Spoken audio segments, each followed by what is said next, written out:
দুদিন পর রাশিয়ার সেই গোপন আস্তানায় তখনও মেকানিকের লাশটা মেঝেতে পড়ে আছে। আজলানের পায়ের কাছে বসে ড্রাগন গ্রুপের আরেকজন বন্দি ইনফর্মার ভয়ে কাঁপছিল। আজলান তার বুট জুতো দিয়ে লোকটার বুকে চাপ দিয়ে বলল,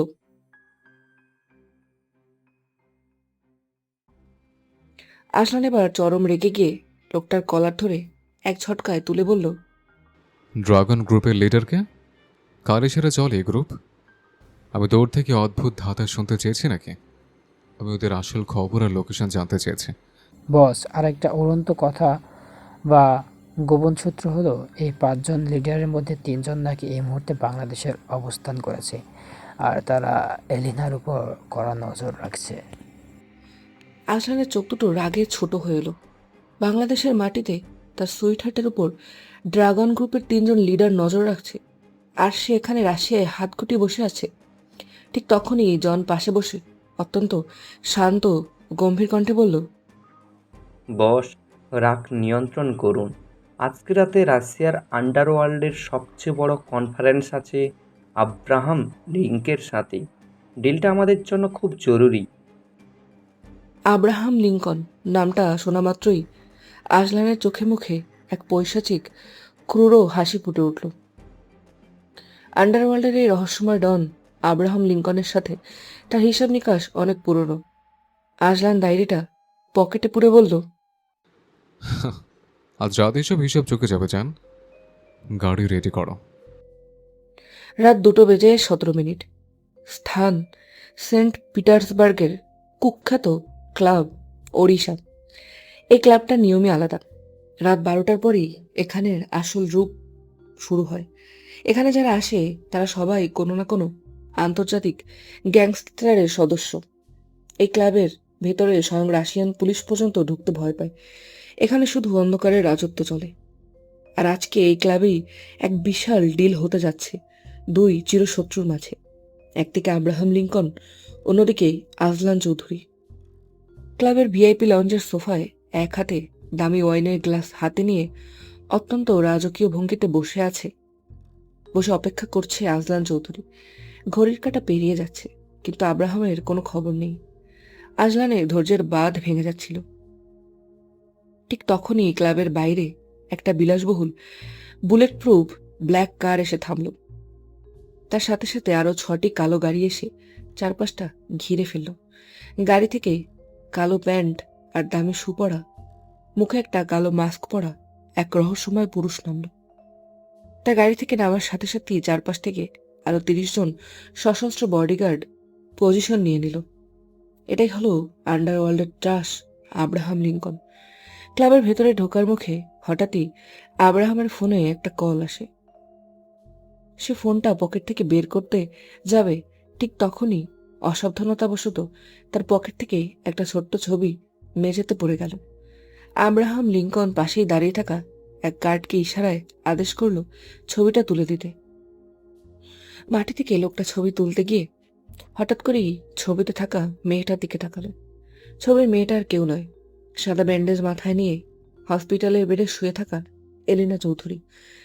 এলিনার সেই নিষ্পাপ সৌন্দর্য দেখে মেজর গার্ডটির চোখে এক মুহূর্তের জন্য লালসা ভরা এক নোংরা দৃষ্টি ফুটে উঠল। গার্ডের চোখে সেই লালসা আব্রাহাম লিঙ্কনের চোখ এড়াল না। মুহূর্তের মধ্যেই আব্রাহামের চোখে তীব্র পৈশাচিক হিংস্রতা ফুটে উঠল। সে তার সবচেয়ে বিশ্বস্ত গার্ড ডেভিডের দিকে তাকিয়ে ঠান্ডা গলায় বলল, ডেভিড, আমার নিউ টয়টা দাও তো দেখি। ডেভিড সাইড পকেট থেকে একটা চকচকে ধারালো ছোট ছুরি আব্রাহামের হাতে বাড়িয়ে দিল। অন্য এক গার্ড মাটি থেকে ছবিটা তুলে আব্রাহামের হাতে দিতেই আব্রাহাম ছবিটার দিকে তাকিয়ে এক অদ্ভুত পৈশাচিক হাসি দিয়ে বলল, মেয়েটি খুব সুন্দর, তাই না বল? লাগবে তোর? লাগলে বল, তোকে দিয়ে দেবো। গার্ডটি ভাবল বস এত খুশি হয়ে তাকে পুরস্কৃত করছে, যেন সে সোনার হরিণ পেল। লোকটা চোখে মুখে এক লোভী উচ্ছ্বাস দেখা গেল। এই ঘাটটা কত বোকা যে আব্রাহাম লিঙ্কন এলিনার ছবি সর্বদা নিজের বুকের কাছে নিয়ে ঘোরে, তাকে কিনা ওই বোকা গার্ড লালসার দৃষ্টিতে দেখছে। হে কি বলে মৃত্যুকালে মতিভ্রম। আব্রাহাম লিঙ্কন হাসতে হাসতে আচমকা এক ঝটকায় সে ছোট্ট ধারালো ছুরিটা দিয়ে গার্ডটির ডান চোখের ভেতর সজোরে ঢুকিয়ে দিল। লোকটা ব্যথায় এক গগন বিদারী চিৎকার দেওয়ার আগেই অন্য গার্ডরা আহরমকে ইশারায় লোকটার মুখ চেপে ধরল।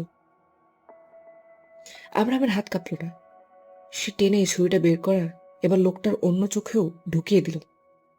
ছিটকে আসা রক্তে আব্রাহামের হাতের গ্লাভস ভিজে গেল। লোকটার দু চোখ দিয়ে তখন অঝরে রক্ত ঝরছে। আব্রাহাম লিঙ্কন এবার ক্লাবের করিডোরে উপস্থিত সবার উদ্দেশ্যে গর্জে উঠে বলল, আমার পিয়নির দিকে লালসার দৃষ্টিতে তাকানোর আগে তোর বোঝা উচিত ছিল তুই কার সামনে দাঁড়িয়ে আছিস। এই কথা বলেই সবার সামনে নিজের মুখের সে কালো মাস্কটা একটানে খুলে ফেলল আব্রাহাম। আর মাস্কটা খুলতেই চারপাশের আলোয় উন্মোচিত হলো এক ভয়ঙ্কর ধ্রুব সত্য। আব্রাহাম লিঙ্কন কেউ নয়, সে হলো ঢাকার প্রভাবশালী মেয়র আবরার ফাহাদ। মাস্কটা ছুঁড়ে দিয়ে আবরার ফাহাদ নিজের পুরো হাতটা দিয়ে সেই অন্ধ গার্ডটার পেটে ছুরিটা আমূল বসিয়ে দিল। গার্ডটা নিথর হয়ে মেঝেতে লুটিয়ে পড়ল। আবরা নিজের শার্টের হাতা দিয়ে রক্তের দাগ মুছতে মুছতে ক্লাবের ভেতর পা বাড়ালো, যেখানে আজলান চৌধুরী তার জন্য অপেক্ষা করছে। দুই বাঘ এবার মুখোমুখি, একদিকে আজলান চৌধুরী, অন্যদিকে আবরার ফাহাদ ওরফে আব্রাহাম লিঙ্কন। আর তাদের দুজনের মাঝখানে মনে হচ্ছে দাঁড়িয়ে আছে নিষ্পাপ এলিনা চৌধুরী। ক্লাব ওড়িশার ভিআইপি লঞ্চে যখন আবরার ফাহাদ ওরফে আব্রাহাম লিঙ্কন তার রক্তমাখা হাত মুছে এসে ধীর পায়ে দাঁড়ালো, আজলান চৌধুরীর ঠোঁটের কোণে তখন এক অদ্ভুত কুটিল হাসি। সে আবরারের এই ভয়ঙ্কর রূপ দেখে বিন্দুমাত্র অবাক বা বিচলিত হলো না, যেন এই মুখোশ খুলে যাওয়াটা আজলানের শতরঞ্জের চালেরই একটা অংশ ছিল। আবরার নিজের জ্যাকেটের বোতামটা ঠিক করতে করতে আজলানের ঠিক সামনের চওড়া লেদার সোফাটায় গিয়ে বসলো। দুইজন সোফায় বসতেই পুরো লঞ্চের তাপমাত্রা যেন এক লহমায় -ডিগ্রিতে নেমে গেল।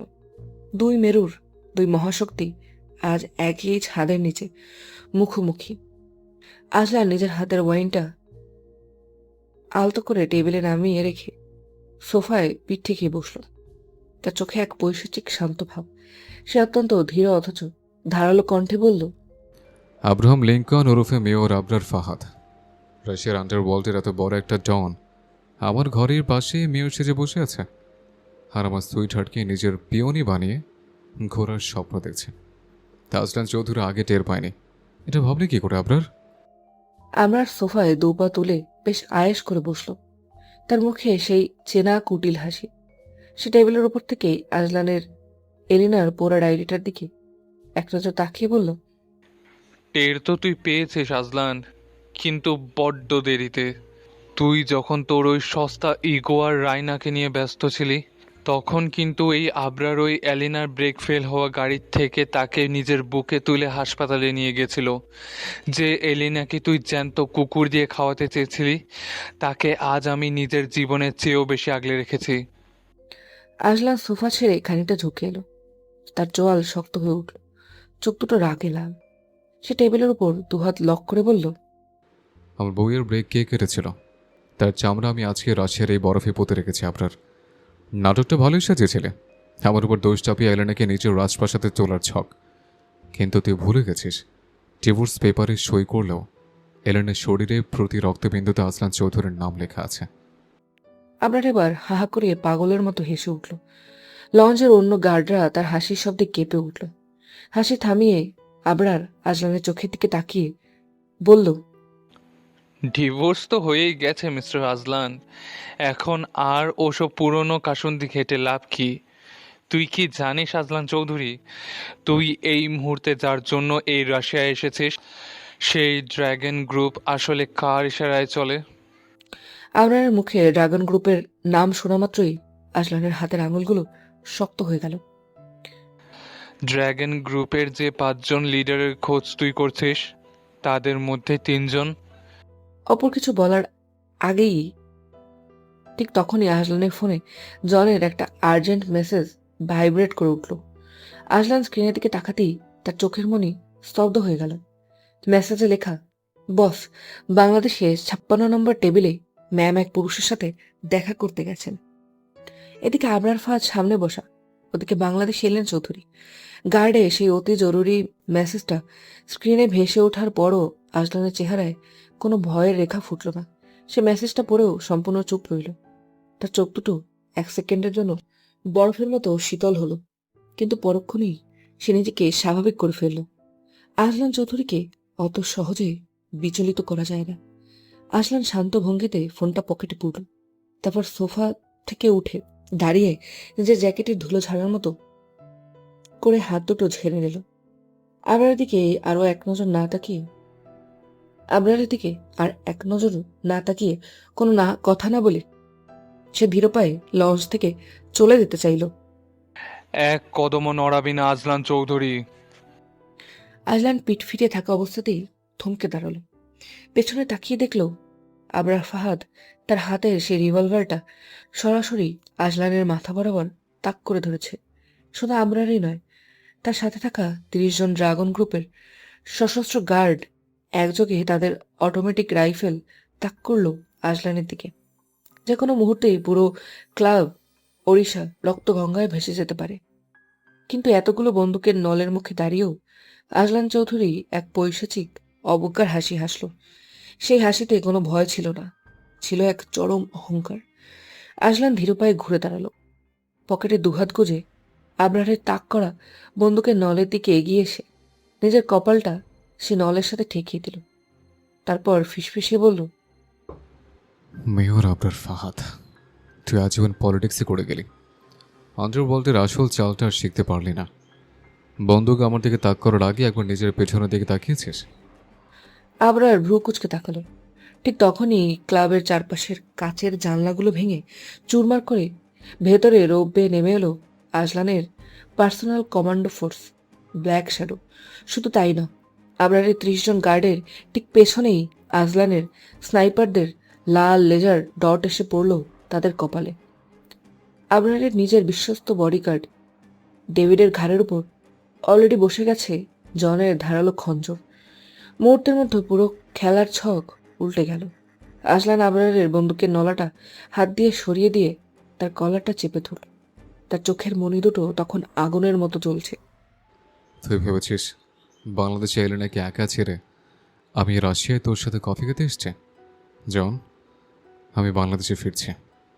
আমার সুইট হার্টের দিকে বাড়ানো প্রতিটা হাত আমি উপড়ে ফেলবো। রাশিয়ার বরফ ছড়া রাতে আজলান যখন প্রাইভেট জেটের দিকে ছুটছিল, তখন তার মনে শুধু একটাই চিন্তা, এলিনা। রাশিয়ার বরফ শীতল রাত ভেদ করে আজলান চৌধুরীর প্রাইভেট জেট যখন তীব্র গতিতে বাংলাদেশের আকাশসীমার দিকে ছুটছিল, তখন জেটের ভেতরের পরিবেশটা ছিল আগ্নেয়গিরির মতো উত্তপ্ত। আজলান জানলার বাইরে তাকিয়ে দাঁত কিরমির করছিল। তার ডান হাতের মুঠোয় এলিনার সেই ডায়েরিটা এতটাই শক্ত করে ধরা যে তার হাতের রগগুলো নীল হয়ে ফুটে উঠেছে। সেদিন 56 নম্বর টেবিলে এলেনার সাথে আরিয়ানের বসার চালটা আজলান আর নীলিমা চৌধুরীর যৌথ প্ল্যান হলেও এলেনার এই অবাধ্য তেজ আজলান কোনোভাবেই মেনে নিতে পারছিল না। তার অনুপস্থিতিতে এলেনা এভাবে। আজলান ডায়েরির উপর হাত রেখে তীব্র ক্ষোভে আর এক অজানা আশঙ্কায় ফিসফিসিয়ে বলতে লাগলো, এলেনা রে, একদিন তুই নিজেও মরবি আর আমাকেও মারবি। এত তেজ তোর। আমার অনুপস্থিতিতে তুই অন্য পুরুষের সঙ্গে দেখা করতে চাস? তুই কি ভাবিস আজলান চৌধুরী কিচ্ছু বলছে না? তোর এই অবদ্ধ জেদের জন্য যদি তোর গায়ে একটা আচরও লাগে, তবে এই পুরো শহর আমি জ্বালিয়ে খাক করে দেব। জানি না কবে তোর এই অবুঝ মনের ভেতর আমার প্রতি একটু মায়া হবে, কবে তুই আজলানকে একটু বোঝার চেষ্টা করবি সুইটহার্ট। পুরো চৌধুরী মেনশন তখন গভীর ঘুমে আচ্ছন্ন। রাশিয়ার সেই রক্তাক্ত অধ্যায় আর ঢাকার রিসোর্টের ঝড় পেরিয়ে এলিনা এখন নিজের রুমে নিশ্চিন্তে ঘুমাচ্ছে। কিন্তু যার ডিকশনারিতে নিশ্চিন্ত বলে কোনো শব্দ নেই, সে তো আর চুপ করে বসে থাকতে পারে না। অন্ধকার রুমের ব্যালকনির দরজাটা নিঃশব্দে খুলে গেল। ভেতরে প্রবেশ করল এক দীর্ঘদেহী ছায়ামূর্তি, ডক্টর আজলান চৌধুরী। তার পায়ে কোনো জুতো নেই, হাঁটার শব্দটুকু পর্যন্ত হচ্ছে না। আজলানের এক হাতে একটা রুমাল, যাতে আজ আবার সে মেখে এনেছে কড়া ক্লোরোফর্ম। এলেনা ইদানিং বড্ড বেশি অবাধ্য হয়ে উঠছে। আজলানকে দেখলেই বাঘিনীর মতো নখ উঁচিয়ে আসে। তাই আজ রাতে তার সাথে কোনো ঝামেলা না করে নিজের তৃষ্ণা মেটাতেই আজলানের এই চোরের মতো প্রবেশ। আজলান বেডের পাশে এসে দাঁড়ালো। বেড সাইড ল্যাম্পের হালকা নীলচে আলোয় এলেনার ঘুমন্ত মুখের উপর গিয়ে পড়েছে। আজলান আলতো করে ক্লোরোফর্ম মাখানো রুমালটা এলেনার নাকের কাছে ধরলো। এলেনা ঘুমের ঘরে দুবার জোরে শ্বাস নিয়ে পুরোপুরি অচেতন হয়ে পড়ল। তার মাথাটা একপাশে হেলে গেল। রুমালটা টেবিলে রেখে আজলান দুহাত পকেটে পুরে এলেনার দিকে তাকালো। চাঁদের আলো আর ল্যাম্পের আবছা নীল আলোয় এলিনাকে আজ এক মায়াবী পরীর মতো লাগছে।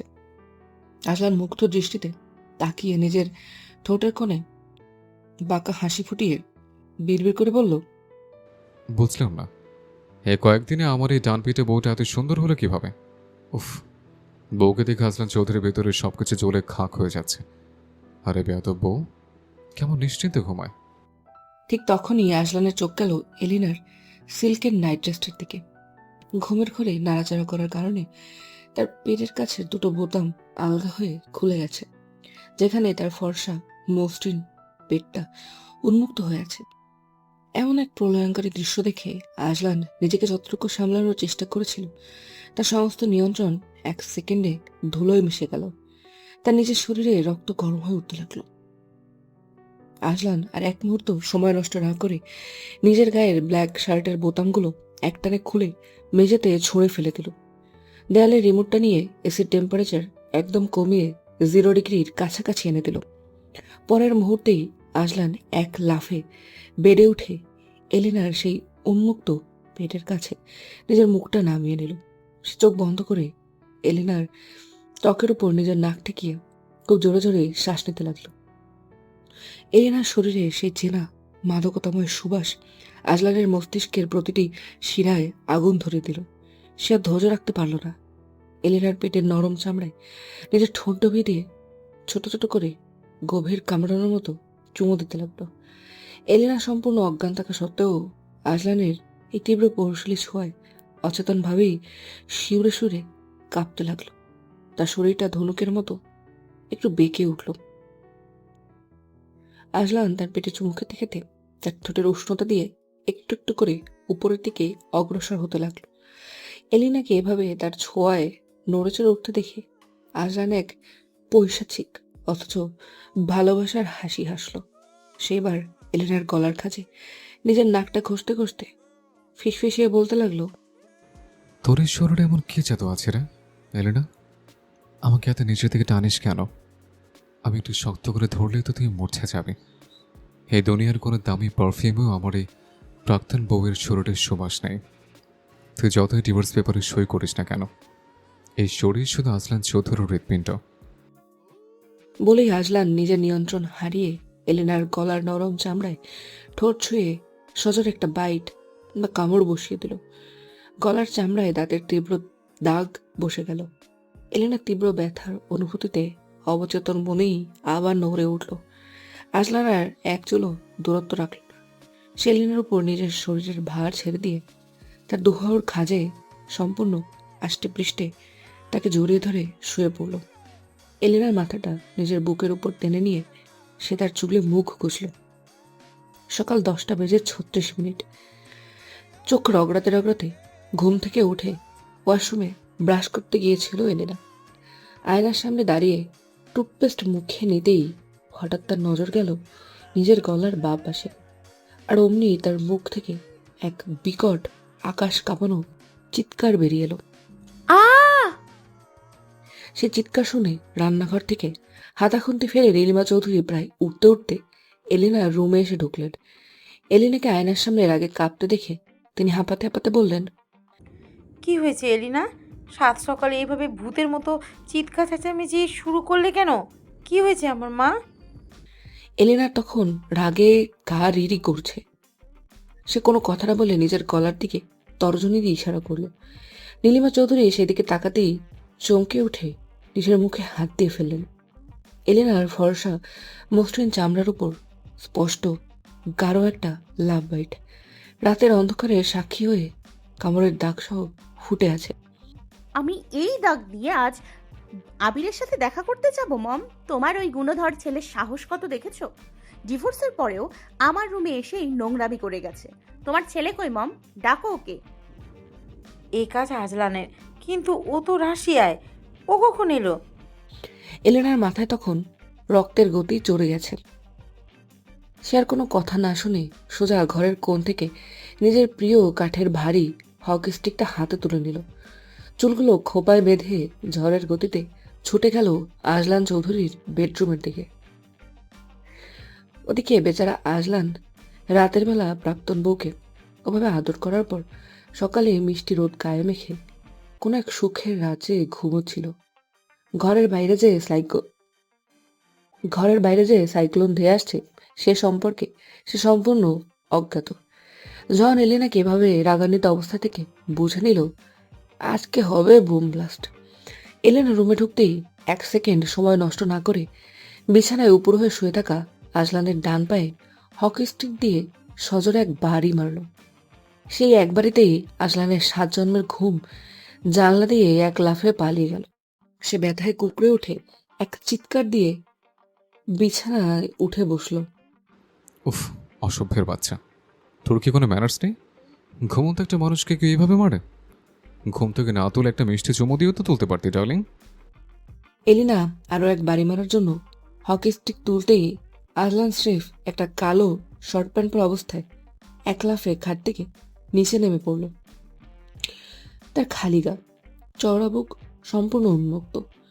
আজলানকে এই অবস্থায় দেখে এলিনা এক ঝটকায় উল্টো দিকে ঘুরে দাঁড়িয়ে চেঁচিয়ে উঠল, কোন বালের ডাক্তার এভাবে আধা উলঙ্গ হয়ে ঘুমায়? আনকালচার্ড কোথাকার। আজলান নিজের ঠোঁটের কোণে সেই চেনা বাঁকা হাসি টেনে ধীর পায়ে এলিনার পেছনের দিকে এগিয়ে গেল। তার কানের কাছে মুখ নিয়ে ফিসফিসিয়ে বলল, পুরো উলঙ্গ হলেই বা কি সুইটহার্ট, আমরাই তো। আর পুরনো জিনিস নতুন করে দেখার শোকটা একটু বেশি মিষ্টি হয়। চাইলে ফ্রিতে পুরোটা দেখাতে পারি, দেখবে? Shut up, just shut up. মুখ বন্ধ করুন নিজের, আর সোজা করে বলুন কোন সাহসে কাল রাতে আমার রুমে ঢুকে আপনি আমাকে স্পর্শ করেছেন। কি আমি? তো আবার আমার প্রাক্তন স্ত্রীর রুমে? ছি। এলিনা, আমি খারাপ হতে পারি, কিন্তু এতটা অশ্লীল নয়। আমি কিছু করিনি, সত্যি। আর তাছাড়া তোমার কাছে কি প্রমাণ আছে যে তোমার গাল বা গলায় লাভ বাইটটা ইয়াসলান চৌধুরী করেছে? এলিনা এবার রাগে অন্ধ হয়ে আজলানের দিকে ঘুরে চিৎকার করে বলল, আমি তো একবারও বলিনি যে আপনি আমার গলায় বাইট করেছেন। আমি শুধু স্পর্শ করার কথা বলেছি। তাহলে আপনি জানলেন কি করে যে গলায় বাইট করা হয়েছে? চোর। আজলানের ধরা পড়ে যাওয়া বোকা মুখটা দেখেই এলিনা নিজের হকি স্টিক নিয়ে তার উপর চড়াও হলো। ওই শার্ট প্যান্ট পরা অবস্থাতেই সে আজলানকে হকি স্টিক দিয়ে যেখানে পারছিল ধামাধাম মারতে শুরু করলো। আজলান চৌধুরীও কম না। রাশিয়ার মাফিয়া ডন এই হকি স্টিকের মার খেয়েও একটুও সরল না, বরং ইচ্ছে করে পিঠ পেতে দিয়ে কামাতুর কণ্ঠে আহ উফ করে আওয়াজ করতে লাগলো। সে মার খেতে খেতেই এলিনাকে চোখ মেরে বলল, উফ ডার্লিং, পজিশনটা একটু চেঞ্জ করে মারো না প্লিজ। দারুণ ফিল হচ্ছে, জোরসে, আরো জোরসে। সাইকো একটা। এদিকে আজলানের রুমের দরজার বাইরে তখন এক চরম নাটক চলছে।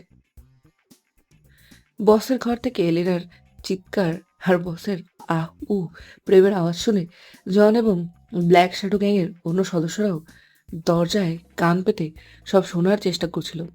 জন বিড়বিড় করছিল, বস তো হ্যাভি রোমান্টিক রে ভাই। ঠিক তখনই এলিনার আগে ফুসতে ফুসতে এক ঝটকায় রুমের দরজা টেনে খুলল, আর সাথে সাথে দরজায় ভর দিয়ে দাঁড়িয়ে থাকা জন এবং গ্যাংয়ের বাকি 4-5 জন বডিগার্ড একটার উপর আর একটা তাসের ঘরের মতো ড্রয়িং রুমের মেঝেতে হুমড়ি খেয়ে পড়ে গেল। মেঝেতে বডিগার্ডদের স্তূপ দেখে এলিনা নিজের হকি স্টিকটা ছুঁড়ে ফেলে দিয়ে এক চরম বিরক্তিতে বলল, স্টুপিড স্যার দল। সে আর এক মুহূর্ত সেখানে না দাঁড়িয়ে রাগে পা দাপাতে দাপাতে নিজের রুমের দিকে চলে গেল। ওদিকে আজলান নিজের পিঠের ব্যথা ভুলে মেঝেতে পড়া জনের দিকে তাকিয়ে চোখ টিপে খিলখিল করে হেসে উঠল। হকি স্টিকের তাণ্ডব শেষ করে নিজের রুমে এসে এলিনার আগে ফুসতে ফুসতে আলমারিটা খুলল। আজলানের দেওয়া ওই অভিশপ্ত দাগটা কোনোভাবেই মেকআপ দিয়ে ঢাকা যাচ্ছিল না। অগত্যা সে আলমারি থেকে একটা জমকালো হোয়াইট টপ আর ব্লু জিন্স প্যান্ট বের করে পরে নিল। তার গলার সে বসেছে ক্লাব বাইটা আড়াল করতে খুব সুন্দর করে একটা রেশমি স্কার্ফ গলায় জড়িয়ে নিল, যাতে বাইরে থেকে কিছু বোঝার উপায় না থাকে। আয়নায় নিজেকে শেষবারের মতো দেখে এলিনা ব্যাগটা হাতে নিয়ে হনহন করে নিচে নেমে এলো। চৌধুরী বিলার গেটের বাইরে তখন দামি গাড়ি নিয়ে অপেক্ষা করছিল আবির ইসলাম। এলিনাকে আসতে দেখে আবির গাড়ির দরজা খুলে মুখে এক মায়াবী হাসি ফুটিয়ে বলল, ইউ লুক বিউটিফুল এলিনা। এলিনা আজলানের উপর জেদ করে আবিরকে একটা হালকা হাসি দিয়ে গাড়িতে গিয়ে বসলো। তারা সোজা চলে গেল শহরের সবচেয়ে বড় লাক্সারি শপিং মলে, কারণ আজকেই তাদের বাগদান বা এঙ্গেজমেন্টের জন্য আংটি আর এক্সক্লুসিভ ডিজাইনার ড্রেস কেনা হবে। নীলিমা চৌধুরী নিজেই এই শপিং এর পারমিশন দিয়েছেন, যাতে আজলানের অহংকার চিরতরে ভেঙে যায়। এদিকে চৌধুরী মেনশনে আজলানের রুম। আজলান তখন আয়নার সামনে দাঁড়িয়ে নিজের পিঠে এলিনার হকি স্টিকের লাল দাগগুলো দেখছিল আর আপন মনে হাসছিল। ঠিক তখনই জন ঘরে ঢুকে মাথা নিচু করে বলল, বস, একটা খবর আছে। ম্যাম কিন্তু দমে যাননি, ওই আবির ইসলামের গাড়িতে করে মলে গেছেন। ওনারা নাকি আজকেই এঙ্গেজমেন্টের রিং আর ড্রেস ফাইনাল করবেন। রিং আর ড্রেস ফাইনাল শব্দটা শোনা মাত্রই আজলানের মুখের সেই রোমান্টিক হাসি এক সেকেন্ডে উধাও হয়ে গেল। তার চোখের মনি দুটো হিংস্র মাফিয়ার মতো ধারালো হয়ে উঠল। সে হাতের কাচের গ্লাসটা সজোরে ওয়ালে ছুঁড়ে মারল। আজলান দাঁত কিরমির করে নিজের ব্ল্যাক ব্লেজারটা গায়ে জড়াতে জড়াতে বলল, আজরান চৌধুরীর জান বেঁচে থাকতে অন্য কোনো পুরুষ তার আঙুলে রিং পড়াবে? এত বড় সাহস! জন, ব্যাক শাটার ফোর্স রেডি করো। আজ এই মলে আমি নিজে যাব আমার প্রাক্তন বউয়ের শপিং করাতে। আবির পরম যত্নে এলিনাকে নিয়ে একটা বিশ্বমানের ডায়মন্ড শোরুমে ঢুকলো। কাউন্টারের সেলস গার্লটা হাসি মুখে চমৎকার সব এঙ্গেজমেন্ট রিং তাদের সামনে সাজিয়ে দিল। আবির একটা নিখুঁত ডায়মন্ড রিং হাতে নিয়ে এলিনার দিকে তাকিয়ে বলল, দেখো তো এলিনা, এটা তোমার পছন্দ হয় কিনা। তোমার ওই ফর্সা আঙ্গুলে এই রিংটা খুব মানাবে। এলিনা রিংটার দিকে তাকালো, কিন্তু কেন যেন চোখের সামনে বারবার আজহানের সেই রুক্ষ শক্ত হাতটা ভেসে উঠছিল।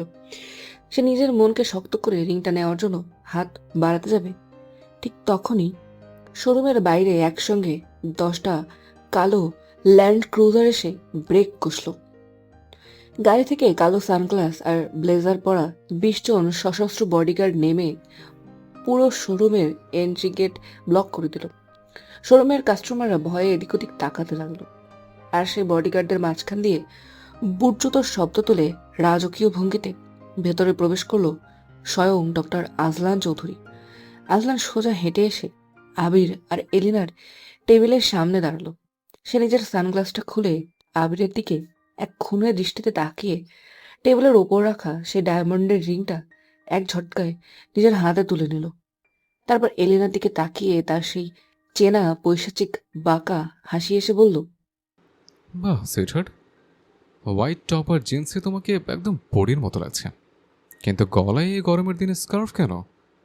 রাতের কোনো বিশেষ দাগ ঢাকার চেষ্টা করছো বুঝি? আর মিস্টার আবির ইসলাম, আজলান চৌধুরী পছন্দের জিনিসে হাত দেওয়ার আগে নিজের কবজির জোরটা মেপে নেওয়া উচিত ছিল না? আজলানের এই আকস্মিক এন্ট্রিতেই এলিনার আগে আসন ছেড়ে দাঁড়িয়ে পড়ল, আর আবিরের মুখটাও গম্ভীরে উঠল। শপিং মলের ভেতরেই এবার দুই পুরুষের মাঝে এক ভয়ঙ্কর যুদ্ধ শুরু হতে যাচ্ছে। সে আজলানের বুকের উপর তর্জনী তাক করে চেঁচিয়ে উঠল, আপনার সাহস তো কম নয়। আপনি এখানে কেন এসেছেন? আমাদের পিছু নিচ্ছেন কেন আপনি? জাস্ট চলে যান এখান থেকে। লিভ আস অ্যালোন। আজলান এলিনার রাগী মুখের দিকে তাকিয়ে নিজের ঠোঁটের কোণে সেই চেনা পৈশাচিক বাঁকা হাসিটা আরো চওড়া করলো। সে এলিনার তাক করা আঙুলটার দিকে একবার তাকিয়ে তারপর কাউন্টারে রাখা আবিরের পছন্দের ডায়মন্ড রিংটা নিজের বুড়ো আঙুল আর তর্জনী দিয়ে বাতাসে একটু ঘোরালো। সে হালকা একটু ঝুঁকে এলিনার কানের কাছে মুখ নিয়ে অত্যন্ত রসিয়ে রসিয়ে বলল, চলে যাব এত সহজে? ডার্লিং, তুমি তো মাত্র ডিভোর্সের কাগজটাই সই করেছ। হাসনান চৌধুরী বুকে ভেতরের কাগজ তো করনি। আর তাছাড়া উনি জানো কি বললেন? আজলান এবার এলেনার কানের কাছ থেকে মুখ সরিয়ে সোজা তাকালো আবির ইসলামের দিকে। তার চোখ দুটো এক সেকেন্ডে ঠান্ডা মাফিয়ার মতো হয়ে গেল। সে রিংটা খট করে টেবিলের উপর ফেলে দিয়ে আবিরের উদ্দেশ্যে ব্যঙ্গাত্মক সুরে বলল, কে মিস্টার আবির ইসলাম? আপনি যেন কি ভাবছেন? আমার এই বেয়াদব প্রাক্তন বউটা এখন সম্পূর্ণ সিঙ্গেল, নাকি হাসনান চৌধুরীর সাথে অলরেডি মিঙ্গেল? কাল রাতের গলার স্কার্ফের ভেতরে স্টোরিটা কি আপনাকে ডিটেলসে বলবো, নাকি আমার পিঠের দাগগুলোর শার্ট খুলে এখানে দেখাবো? আজলানের এই চরম নোংরা আর ওলটপালট কথায় আবির ইসলামের চোয়াল শক্ত হয়ে গেল। সে আর সহ্য করতে না পেরে সোফা ছেড়ে সোজা দাঁড়িয়ে আজলানের মুখোমুখি হলো। আবির অত্যন্ত গম্ভীর ও শক্ত গলায় বলল, মিস্টার আজলান চৌধুরী, নিজের লিমিট ক্রস করবেন না। এলিনা এখন আপনার কেউ না, আইনিভাবে সে মুক্ত। সো আপনি ওনার গায়ে হাত দেওয়া তো দূর, ওনার পার্সোনাল লাইফে নাক গলানোর কোনো রাইট রাখেন না। রাইট? আজলান এবার হু হু করে হেসে উঠল, যা শুনে শোরুমের সেলস গার্লগুলো ভয়ে কাউন্টারের নিচে সিধিয়ে যাওয়ার দশা হলো। আজলান হাসি থামিয়ে এক ঝটকায় আবিরের শার্টের কলারটা নিজের এক হাতে মুচড়ে ধরল, আর অন্য হাতের আঙুলটা এলেনের দিকে ইশারা করে বলল, রাইট। এই শহরের কোনো আইন কোনো কাগজ আসলান চৌধুরীর রাইট ঠিক করে দেয় না মিস্টার আবির। এই মেয়েটা কাল রাতেও আমার বুকের ওপর মাথা রেখে ঘুমিয়েছে, আর শরীরের সুবাস এখনও আমার গায়ের ব্লেজারে লেগে আছে। তুমি এর আঙুলে রিং পরাবে? আজ যদি শপিং মল থেকে অক্ষত শরীরে নিজের বাড়ি ফিরতে চাও, তবে এই মুহূর্তে আমার সুইট হার্টের থেকে 10 হাত দূরে গিয়ে দাঁড়াও। আর্সলান! এলেন এবার চিৎকার করে আজলানের হাতটা আবিরের কলার থেকে টেনে সরানোর চেষ্টা করতে লাগলো। তার চোখের কোণ দিয়ে তখন রাগে অশ্রু টপটপ করে ঝরছে। শোরুমের ভেতরে তখন বাতাস থমথম করছে। 20 জন ব্ল্যাক শ্যাডো গার্ড অলরেডি তাদের হাতের গান পকেটের ভেতর থেকে আনলক করার পজিশন নিয়ে নিয়েছে। আজলান আর আবিরের মধ্যকার উত্তেজনার বারদ যখন আকাশ ছুঁয়েছে, ঠিক তখনই আচমকা পুরো শপিং মলের লাউড স্পিকারে এক বিকট সাইরেন বেজে উঠল। সাথে সাথে মাইকে আতঙ্কিত কণ্ঠে ঘোষণা হলো, অ্যাটেনশন প্লিজ। শপিং মলের 3rd ফ্লোরে শর্ট সার্কিট থেকে আগুন লেগেছে। সবাইকে অনুরোধ করা হচ্ছে আগামী 5 মিনিটের মধ্যে নিজের প্রাণ বাঁচাতে শপিং মল খালি করে দিন। ঘোষণাটা হওয়া মাত্রই পুরো শপিং মল জুড়ে এক তুমুল হুলুস্থুলু পড়ে গেল। কাস্টমার থেকে শুরু করে শোরুমের স্টাফ সবাই যে যেদিকে পারল দিকবিদিক জ্ঞান শূন্য হয়ে প্রবেশদ্বারের দিকে ছুটতে লাগলো। কিন্তু এত বড় একটা বিপদের মাঝেও ডায়মন্ড শোরুমের সেই বিশাল টেবিলটায় এক অদ্ভুত দৃশ্য হলো। আজলান চৌধুরী এক চুলো নড়ল না। সে এলেনার হাতটা লোহার খাঁচার মতো শক্ত মুঠোয় চেপে ধরে আগের মতোই পাথরের মতো বসে রইল। আমি প্রথমটায় কিছুটা ঘাবড়ে গেলেও আজলানের এই শান্ত ও ভয়হীন চিল অবয়ব দেখে সেও নিজেকে সামলে নিয়ে বেশ শান্ত হয়েই বসে রইল। এলিনা নিজের হাত ছাড়ানোর জন্য ছটফট করতে করতে চেঁচিয়ে উঠল, আগুন লেগেছে আর্সলান! মরতে চাইলে একা মরো, আমার হাত ছাড়ো! আমির আর এবার নিজেকে ধরে রাখতে না পেরে আজলানের হাত থেকে এলিনাকে মুক্ত করতে এগিয়ে যেতেই আচমকা আজলানের 20 জন ব্ল্যাক শ্যাডো গার্ড একসঙ্গে এসে আবিরকে চারপাশ থেকে ঘিরে সরাসরি গান পয়েন্ট লক করে দিল। বন্দুকের নলের মুখে আবির স্তব্ধ হয়ে গেল। ঠিক তখনই ঝড়ের গতিতে শোরুমে ঢুকে আজলানের সামনে দাঁড়িয়ে মাথা নিচু করে বলল, বস, পুরো মল ফাঁকা করা শেষ। আমাদের লোকরা আগুন অলরেডি নিয়ন্ত্রণে এনেছে। এখন পুরো শপিং মল খালি। জনের মুখ থেকে মল ফাঁকা শব্দটা শোনা মাত্রই আজলানের ঠোঁটের কোণে সেই পৈশাচিক হাসিটা ফিরে এলো। সে এক ঝটকায় এলিনার হাতটা ছেড়ে দিল। হাত মুক্ত হতেই এলিনা চরম আক্রোশে সোফা ছেড়ে দাঁড়ালো। কিন্তু কোনো কিছু বুঝে ওঠার আগেই বা কোনো সতর্ক বার্তা দেওয়ার আগেই আজলান এত বড় শোরুমে সবার সামনে এক হ্যাচকা টানে এলিনাকে নিজের চওড়া কাঁধের উপর তুলে নিল। ছাড় আমাকে, জানোয়ার! নামা বলছি! এলেনা চিৎকার করতে করতে আজলানের পিঠে নিজের সর্বশক্তি দিয়ে কিল ঘুষিয়ে মারতে লাগলো, কিন্তু আজলানের সেই পাথরের মতো শক্ত পিঠে এলেনার মার কোনো প্রভাবে ফেলছিল না। সে এলেনাকে কাঁধে নিয়েই রাজকীয় ভঙ্গিতে শোরুম থেকে বেরিয়ে করিডোরের দিকে এগোতে লাগলো। এলেনা তখনও সমানে হাত পা ছুটছে আর চিৎকার চেঁচামেচি করছে। আজলান ধীর পায়ে গিয়ে ক্যাপসুল লিফটের বাটনে ক্লিক করতেই ধাতব শব্দ করে লিফটের ভারী দরজাটা খুলে গেল। ভেতরে প্রবেশ করেই আজলান এলেনাকে কাঁধ থেকে সোজা মেঝেতে নামিয়ে দিল এবং পেছনের হাত দিয়ে এক ঝটকায় লিফটের ক্লোজ বাটন চেপে দরজাটা লক করে দিল। বাইরের দুনিয়া থেকে তারা এখন সম্পূর্ণ বিচ্ছিন্ন। এলেনা নিজের গায়ের হোয়াইট টপটা টেনে ঠিক করতে করতে রাগে ফেটে পড়ল। এই সমস্যা কি আপনার? আপনি নিজেকে ভাবেন কি শুনি? কোন সাহসে আমাকে এভাবে? এলেনা তার কথা শেষ করতেও পারল না।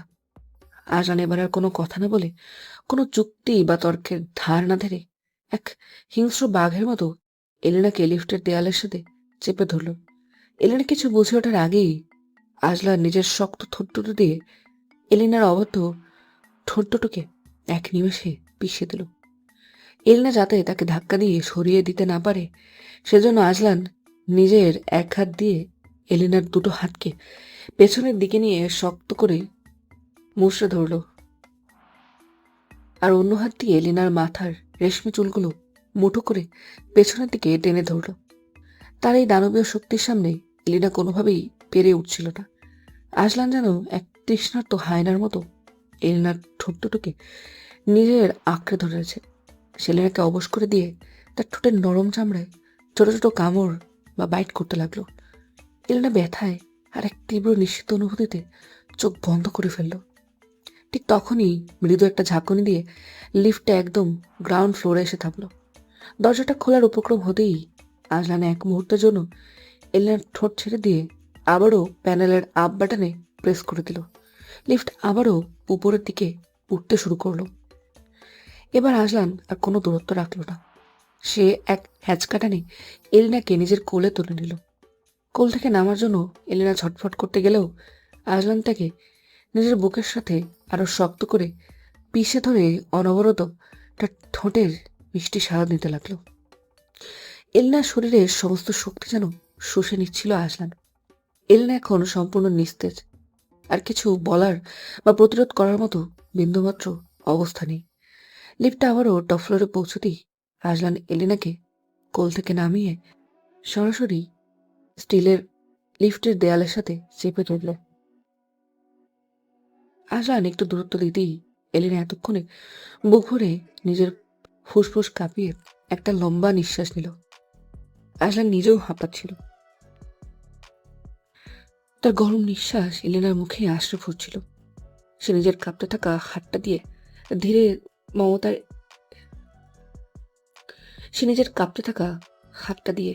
ধীর মমতায় এলিনার ঘাড়ের উপর থেকে এলোমেলো চুলগুলো আলতো করে সরিয়ে দিতেই তার চোখে পড়ল রাতের সেই লাভ বাইটের লাল দাগটা। ঠিক তখনই লিফটটা আবার এসে থামল। আজলান এলিনার ফ্যাকাশে ঠোঁট আর গলার ওই দাগটার দিকে তাকিয়ে এক বিজয়ী মাফিয়ার মতো হাসল। সে ধীর পায়ে এগিয়ে গিয়ে আবারও গ্রাউন্ড ফ্লোরের বাটনটা প্রেস করলো। লিফটটা তখন আবারও গ্রাউন্ড ফ্লোর থেকে নামতে শুরু করলো। আজলানের আদিম নেশা তখন আরো কয়েক গুণ বেড়ে গেছে। সে এলিনাকে স্টিলের দেয়ালের সাথে পিষে ধরে তার গলার সেই কাল রাতের লাভ বাইটের উপর অনবরত নিজের তপ্ত ঠোঁট ছোঁয়াতে লাগলো। গলার নরম চামড়ায় আজলানের সেই ঠোঁটের ধারালো ও ভেজা স্পর্শ লাগতেই এলিনা এবার নিজের শেষ শক্তিটুকু দিয়ে আজলানকে সজোরে একটা ধাক্কা দিতে গেল। কিন্তু রাশিয়ার মাফিয়া ডনকে সর্বনা এত সহজ নয়। আজলান এক লহমায় এলিনার সেই হাতটা ধরে আবার উল্টো দিকে মুচড়ে ধরল। ছাড়ো!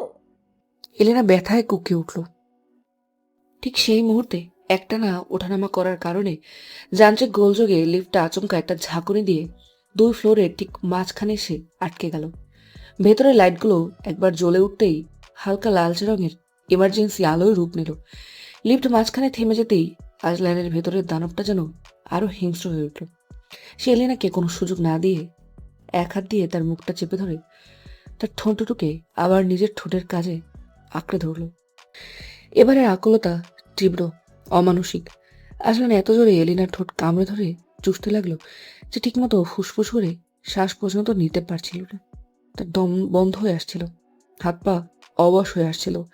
টানা 10 মিনিট ধরে লিফটের সেই অবরুদ্ধ লালচে আলোয় আজলান এলিনাকে নিজের চেনা নেশায় ছাড়খাড় করে দিল।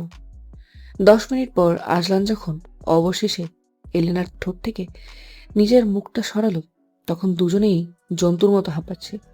এলিনার ফর্সা কপালে বিন্দু বিন্দু ঘাম, ঠোঁট দুটো ফুলে লাল হয়ে গেছে। ঠিক তখনই এক কর্কশ শব্দ করে লিফটটা আবার সচল হলো এবং নিচের দিকে নামতে শুরু করলো।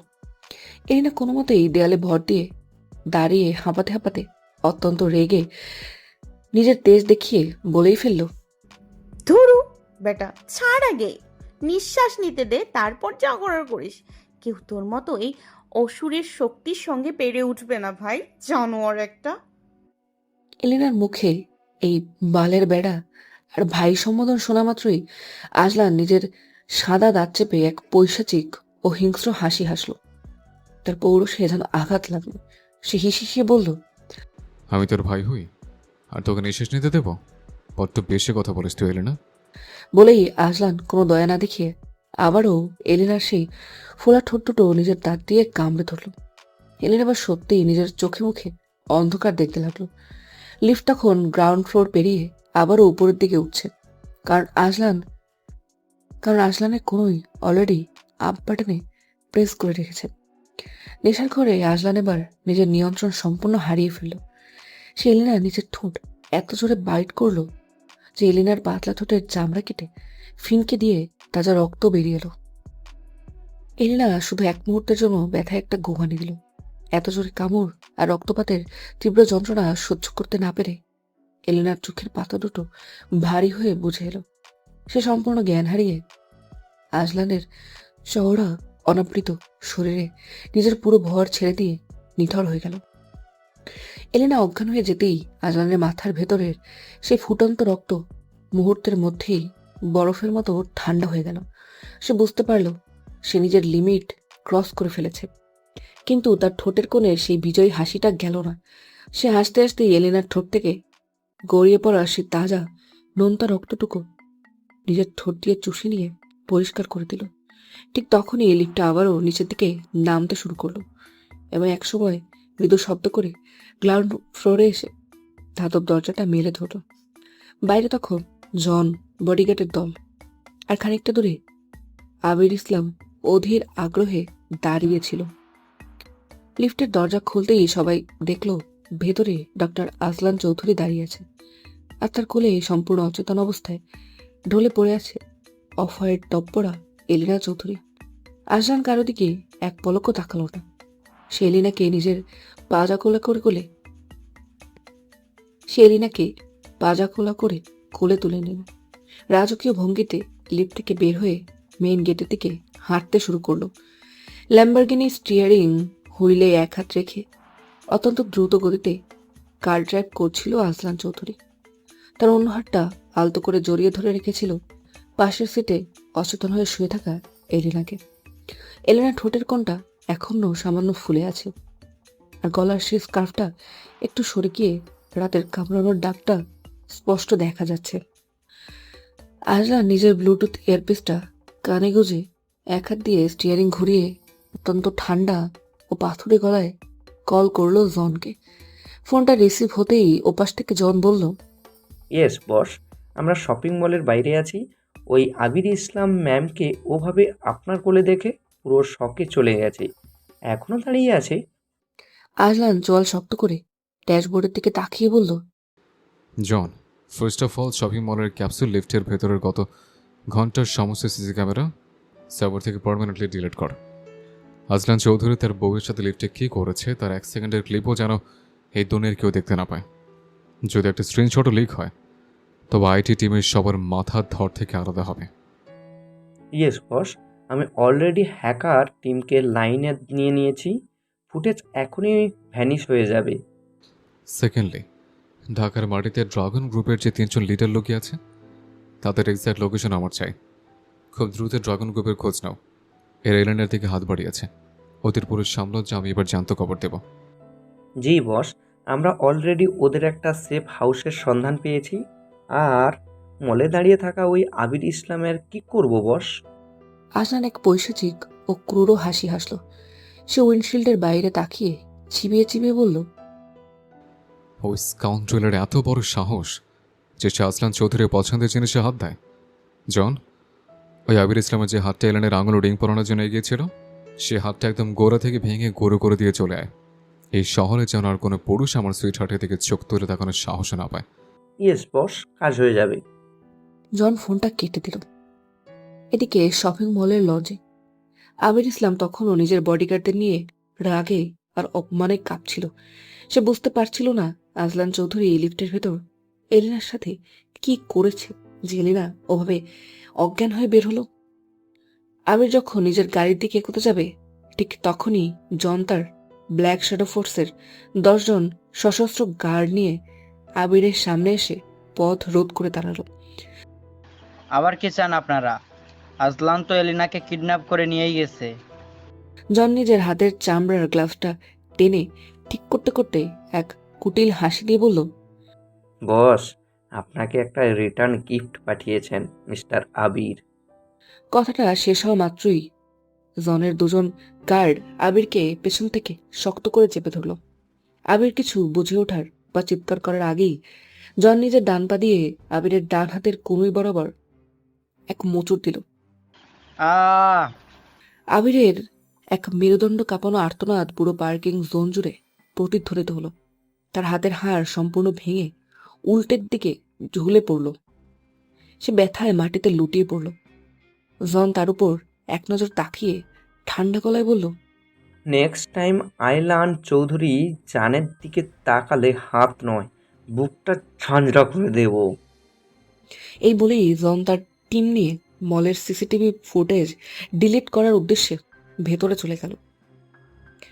ওদিকে আজলান চৌধুরীর গাড়ি তখন চৌধুরী ভিলার মেইন গেট পেরিয়ে এসে থামল। আজলান গাড়ি থেকে নেমে এলিনাকে আবারও নিজের কোলে তুলে নিয়ে ধীর পায়ে ড্রয়িং রুমে ঢুকল। ড্রয়িং রুমে তখন নীলিমা চৌধুরী সোফায় বসে চা খেতে খেতে এলিনার অপেক্ষা করছিলেন। আজলানের কোলে এলিনাকে ওভাবে রক্তাক্ত ঠোঁট আর অজ্ঞান অবস্থায় দেখে নীলিমা চৌধুরী এক লাফে সোফা ছেড়ে দাঁড়িয়ে চিৎকার করে উঠলেন, আজলান, তুই আমার মেয়ের এ কি হাল করেছিস? আজলান মমের কোনো কথার জবাব না দিয়ে এলিনাকে শক্ত করে বুকে জড়িয়ে ধরে গম্ভীর গলায় বলল, মম, ও এখন আমার রুমে থাকবে। আর ডক্টরকে ডাকো, ওর ঠোঁট কেটে গেছে। আজলান এলিনাকে নিয়ে উপরে চলে গেল। নীলিমা চৌধুরী নিজের ছেলের এই অবাধ্য হিংস্র রূপ দেখে কপালে হাত দিয়ে সোফায় বসে পড়লেন। কিং সাইজ বেডের নরম বিছানায় এলিনা তখনও বেঘরে ঘুমোচ্ছে। ডক্টর এসে তার কেটে যাওয়া ঠোঁটে মলম লাগিয়ে দিয়ে গেছেন এবং একটা ঘুমের ইঞ্জেকশন পুশ করে গেছেন, যার কারণে এলিনা এখন সম্পূর্ণ যন্ত্রণাহীন এক অতল ঘুমে ডুবে আছে।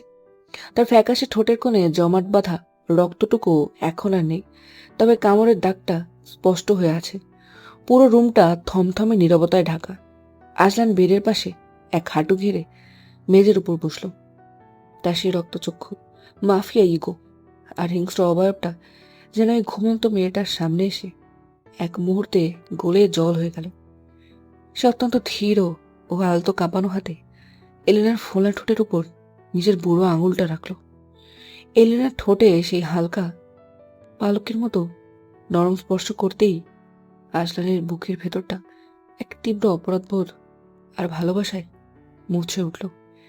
সে এলিনার কপালের উপর ঝরে পড়া এলোমেলো চুলগুলো পরম মমতায় সরিয়ে দিল। তার চোখ দুটো এবার তপ্ত জলে ভরে উঠল। আজলান এলিনার ফর্সা নিষ্পাপ মুখটার দিকে তাকিয়ে মনে মনে বলল, শুধু তোকে বাঁচাতে তোর থেকে দূরে থাকার নাটক করছি রেলিনা, তোকে আড়াল করতে, এই ড্রাগন গ্রুপের বিষাক্ত নজর থেকে তোকে দূরে রাখতেই তোকে এই মিথ্যে জালে জড়িয়েছে। কিন্তু দূরে আছি মানে এই নয় যে তোকে আমি অন্য কারণ হতে দেব, তোকে আমি ছেড়ে দেব। আজলান চৌধুরীর বুকে যতক্ষণ শেষ নিঃশ্বাস থাকবে তুই ঠিক ততক্ষণ এই হৃৎপিণ্ডের প্রতিটা স্পন্দনও থাকবি। ততদিন তুই শুধু আমার হয়ে থাকবি সুইটহার্ট। আজলান আলতো করেই এলিনার কপালে নিজের ঠোঁট দুটো ছুঁয়ে দীর্ঘ একটা চুমু দিল। সে মনে মনে জানে ড্রাগন গ্রুপের যে 5 জন লিডার এলিনার ফর্মুলার জন্য এলিনাকে হন্য হয়ে খুঁজছে, তাদের পুরোপুরি মাটির নিচে না পাঠানো পর্যন্ত শান্তি হচ্ছে না। সবাইকে দেখানোর জন্য আলাদা, কিন্তু অন্ধকারের গল্পটা যে অন্যরকম